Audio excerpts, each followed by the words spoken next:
to Malig Island, the Golden Sun.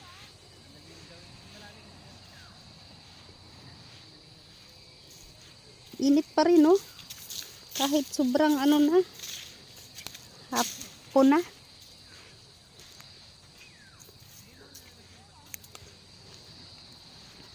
Yung tinitingnan ko kaninang tower, oh, akala ko doon pa tayo before pa niyan. Lagpas na pala tayo sa tower. Baka pangit ang tingnan, Ray Haggard.